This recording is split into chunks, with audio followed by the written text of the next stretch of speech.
So just first and foremost, as a high level, you kind of gave a little bit on it there, but what is land flipping? Yeah. Yeah. So land flipping, the way I do it, and I'm sure there are investors that do it in many different ways, but the way that works for me is that we market to property owners directly. And most of the time it's either direct mail, like we send out offer letters. We've been also doing some pay-per-click advertising and some cold calling recently as well. But so we generate the deal off market directly from the property owner, and then we evaluate it, see if it needs any sort of value add, we call it. It could be something like brush clearing, could be a survey, could be a lot split, could be a number of things. And sometimes we'll do some value add to the property, and then we'll put that on the property on the market and resell it. So as quickly as possible. And so, with that said, then as a backdrop, so that's what the flipping part is. Obviously, you're buying it for a price. If you need to do any of that type of improvement, you do that, and then you put it right back on the market. A lot of times, you don't have to do that, right? You're just buying it off market at a good price, and then turning around and putting it on the market, for a profit. Yep. Take us through the process of how you do it. So, like, give us the anatomy of a deal. Right? What does it look like? What are the elements of it? What do you maybe do differently that's led to so much success for you?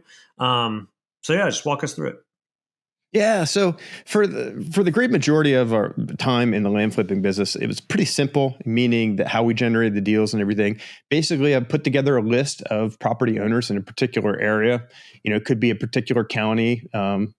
I say we have certain criteria that we try to stick to, or we like the most. Like, for instance, I might do 10-acre plus properties in Columbus County, North Carolina, or something like that. And obviously, we'll do a mailer with a bunch of different counties and things like that. But we like the larger properties in the rural areas. That's pretty much what we mostly buy.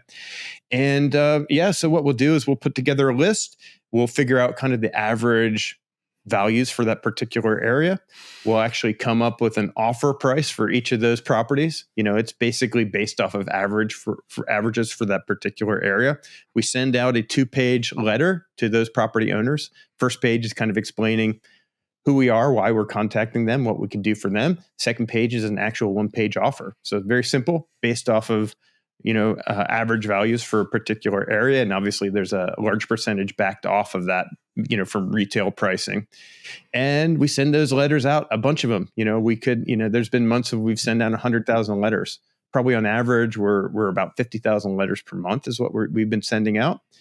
And that gets the phone ringing, gets people emailing, texting, basically responding to that stuff. And then when people call in, respond, we look at the property in detail, see if we can put that deal together. Sometimes, since those are based off of averages and we're not looking at each property individually before we send out those offer letters, sometimes we're off, sometimes we're too high, sometimes we're too low, sometimes we're right on. But and sometimes they're properties that we don't even want to buy in the first place. Maybe they're wetlands, or maybe they don't have any access, they're landlocked, something like that. But regardless, we see if we can work out a deal. My team basically will communicate with them. We'll decide if we want to buy that property, and if so, like what price would make sense. And then from there, we kick off our due diligence process as soon as we get a property under contract. And our due diligence process is pretty extensive these days, and that's really built up over time.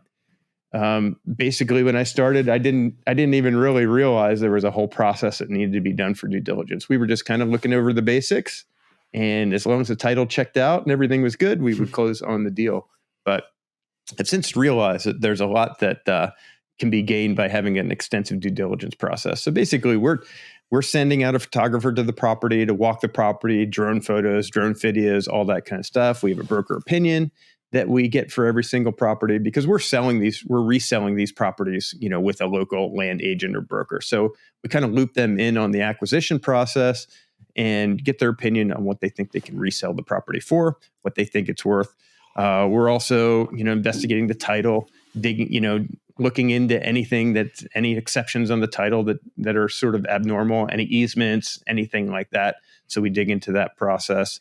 And and yeah, so that's kind of, and then we also, do all our standard calls to the county, the city, whoever is kind of in charge of that property, asking them about potential buildability, uh, access to utilities, all that kind of stuff is part of our process. So we have a big checklist of stuff that we go through on each and every deal.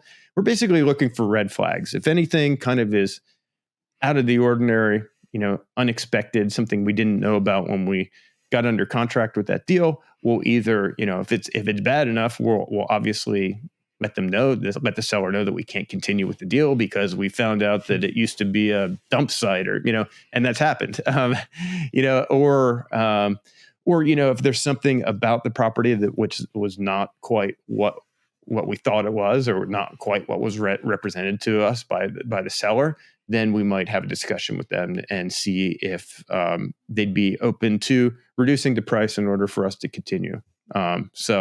So renegotiations do happen sometimes, but we're trying to close on the deal like we signed it. But if we discover some additional information that makes that kind of not a good idea, then we have to adjust. So that makes sense. So yeah, we close all of our transactions with an escrow or title attorney, whatever is standard for that state. And then, we'll do any sort of value add stuff that needs to be done as well, right after we close. Maybe it's some brush clearing. Sometimes some of that stuff can be done even before we close, a perk test or a survey or something like that. So we'll get the ball rolling on some of that stuff before we even close sometimes. Then when it's ready to go, we just list it with that broker or agent that we've been in discussions with.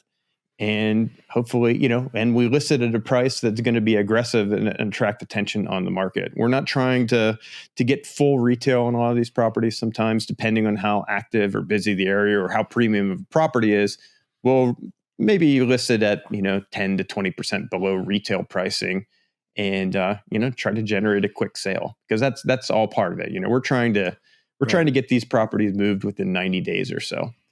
And then it's kind of rinse and repeat. Yeah. So